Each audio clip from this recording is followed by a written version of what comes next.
Orang berkata, aneh ya, kok perintah membaca ditujukan kepada nabi yang tidak pandai membaca, bahkan kepada masyarakat yang beliau temui yang tidak pandai baca tulis.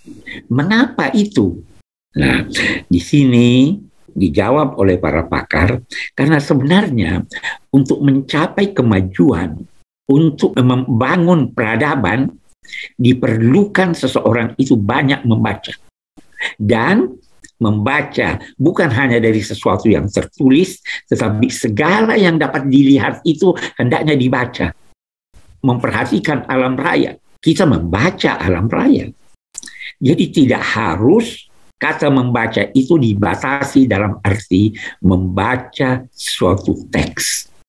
Kalau Anda ingin maju, kalau ingin membangun peradaban, maka bacalah dalam arti pandanglah segala sesuatu, pelajarilah dia, dan tariklah kesimpulan dari apa yang Anda lihat atau apa yang Anda baca. Apa saja, silahkan baca. Tetapi kaitkan bacaan Anda itu bismi rabbik dengan niat memperoleh bantuan Tuhan. Bacalah itu demi karena Tuhanmu yang memelihara kamu. Jadi, ketika seseorang membaca dalam tuntunan Iqra ini, dia diperintahkan untuk mengaitkan bacanya dengan motivasi demi karena Tuhan. Dan karena demi karena Tuhan itu difahami bahwa bacaan itu harus menghasilkan sesuatu yang direstui Tuhan, dan salah satu yang direstui Tuhan itu adalah itu bermanfaat untuk manusia. Itu yang kita pahami dari kata Iqra bismi rabbik, demi karena Tuhan. Bacalah. Islam tidak melarang Anda membaca apapun. Mau baca komik boleh, tapi bismi rabbik. Tapi apa itu perlu Anda ketahui atau tidak? Kalau perlu baca. Itu rumus Iqra bismi rabbik. Baru kita lihat lanjutannya. Iqra bismi rabbikal ladzi khalaq. Khalaqal insana min 'alaq. Tuhan di sini melukiskan dirinya sebagai Dia pencipta. Ciptaannya itu bermacam-macam, beragam penciptaannya. Suatu hal yang menarik bahwa tidak ada satu pun yang persis sama. Semua beragam. Manusia beragam. Kemampuannya beragam dan bertingkat-tingkat. Yang kembar pun pasti ada bedanya. Pohon, daunnya pun ada perbedaannya, sedikit atau banyak. Jadi hidup ini beragam. Dan Tuhan yang menciptakan keragaman itu. Jangan pernah memaksakan untuk menjadikan semua sama. Karena mustahil. Kita manusia sekian banyak di antara hal-hal yang berkaitan dengan diri kita yang kita terima tanpa ada usaha dari kita. Kita ambil contoh, apakah Anda yang menamakan diri Anda? Nama saya itu diberi oleh orang tua saya. Warna kulit saya bukan saya yang menentukan. Keluarga negara saya bukan saya yang menentukan.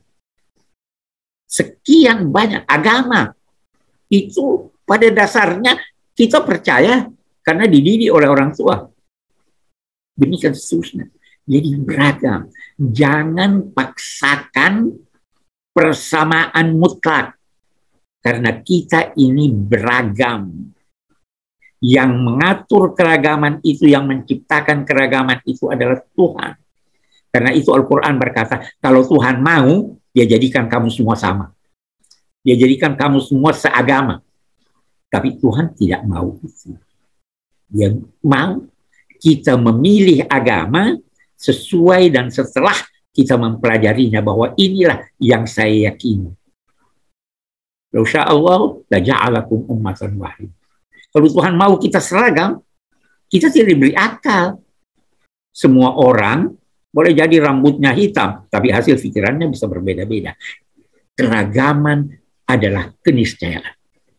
Maka di sini dia katakan, Tuhan itu pencipta. Dia yang menciptakan kamu. Dia menciptakan segala hal.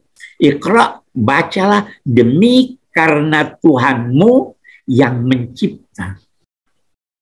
Baru dia katakan khalaqal insana min 'alaq. Kalau tadi menciptakan segala sesuatu, di sini dia tekankan dia menciptakan manusia min 'alaq. Nah, mari kita lihat. Banyak kita baca dalam kitab-kitab tafsir lama, banyak yang berkata bahwa alaq itu segumpal darah. Sebenarnya ada pendapat-pendapat lain. Sekali lagi, kita lihat di sini penafsirannya beragam. Alaq kita baca segumpal darah. Ada lagi yang berkata alaq adalah sesuatu yang bergantung. Apa itu sesuatu yang bergantung? Dalam ilmu kedokteran dikatakan setelah sperma dan ovum bertemu, pertemuannya itu melahirkan sesuatu yang berdempet, yang tergantung di dinding rahim, namanya zigot. Sudah dua pendapat. Ada pendapat ketiga. Alaq menciptakan manusia memiliki ketergantungan. Kita semua tidak bisa hidup sendiri. Kita tergantung pada orang lain. Kebutuhan kita jauh lebih banyak dari kemampuan kita. Kalau semua kita harus wujudkan, kita tidak bisa hidup. Anda mau makan, perlu beras. Anda sakit, perlu dokter. Anda perlu baju. Anda perlu rumah. Apa bisa Anda ciptakan itu semua sendiri? Tidak bisa. Kita beragam. Kita adalah makhluk sosial. Kita makhluk yang memiliki ketergantungan. Min 'alaq, tergantung, sesuatu yang tergantung. Kita memiliki ketergantungan. Sehingga kita membutuhkan orang lain. Dan kita membutuhkan adanya keragaman itu. Karena kalau semua jadi petani, siapa yang jadi dokter? Banyak kebutuhan kita. Maka Tuhan menciptakan manusia ini beragam. Untuk apa?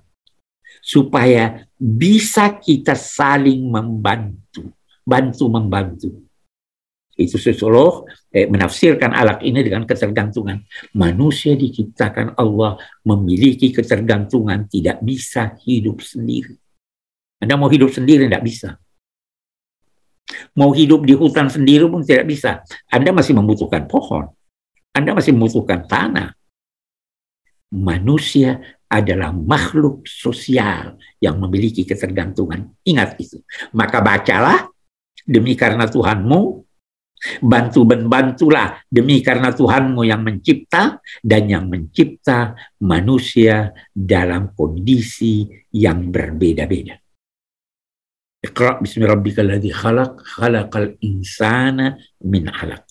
Mari kita lihat al-insan. Insan itu biasa diterjemahkan manusia. Sebenarnya dalam bahasa Al-Quran, insan itu mempunyai 3 makna. Makna pertama terambil dari kata uns. Uns itu harmonis. Kalau Anda sendirian di hutan, menemui seorang manusia, hati Anda menjadi tenang. Karena manusia adalah insan yang mampu memberikan ketenangan kepada sesamanya manusia. Bahkan kepada seluruh makhluk. Ya, hubungannya harmonis. Sehingga kalau orang hubungannya tidak harmonis, tidak wajar dia dinamai insan. Yang kedua, insan itu terambil dari kata nisi, lupa. Semua manusia lupa, bisa lupa. Kesalahan yang kita lakukan antara lain disebabkan karena kita lupa. Kalau begitu, bersyukurlah bahwa kita lupa. Kalau kita tidak lupa, kita tidak dapat memaafkan. Kita perlu lupa supaya melupakan kesalahan orang. Supaya menyadari bahwa semua manusia mempunyai kekurangan. Maka karena dia lupa, dia dinamai insan. Kemudian yang ketiga, gerak. Gerak dinamis. Manusia itu bergerak. Kalau Anda tidak bergerak, Anda tidak wajar dari manusia. harus melakukan gerakan dinamis, harus melakukan kegiatan yang bermanfaat. Kalau tidak, Anda tidak wajar dinamai insan. Nah, sejak awal Al-Quran sudah menggarisbawahi bahwa kita manusia adalah sosok yang selalu berusaha untuk menjalin hubungan harmonis, melupakan kesalahan-kesalahan orang, karena semua pasti salah, dan melakukan kegiatan-kegiatan positif. Kalau tidak itu, Anda tidak wajar dinamai insan. Khalaqal insana, baru tadi min alaq, itu tadi kita sudah uraikan apa arti alaq. Menarik. Lanjutannya, Iqra wa rabbukal akram. Menarik bahwa diulangi lagi Iqra. Yang pertama Iqra. Ini Iqra wa rabbukal akram. Mengapa diulangi? Ada yang menjawab, karena kalau Anda ingin pandai membaca, kalau Anda ingin mengetahui banyak hal, tidak cukup kalau Anda hanya membaca sekali. Harus berulang-ulang. Maka di sini Tuhan mengulanginya. Iqra wa rabbukal akram. Nah, kita lihat. Saya ingin terangkan al-akram. Akram itu terambil dari kata karim. Karim itu adalah sesuatu yang terbaik menurut objeknya. Saya beri contoh. Rizqun karim. Apa artinya? Rezeki yang karim. Banyak, halal, dan bermanfaat. Itu rezeki yang karim. Kalau cuma banyak tidak bermanfaat, tidak rezeki yang karim. Kita berkata pasangan yang karim. Apa itu pasangan yang karim? Yang sesuai. Kalau tidak sesuai, bukan pasangan yang karim.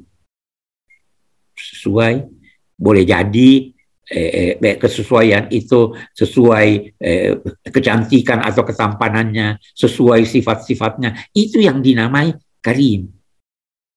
Ada bermacam-macam itu. Nah, Iqra wa rabbukal akram. Akram itu bentuk superlatif yang paling baik. Sedemikian baiknya, antara lain, dia memberi Anda sebelum Anda minta.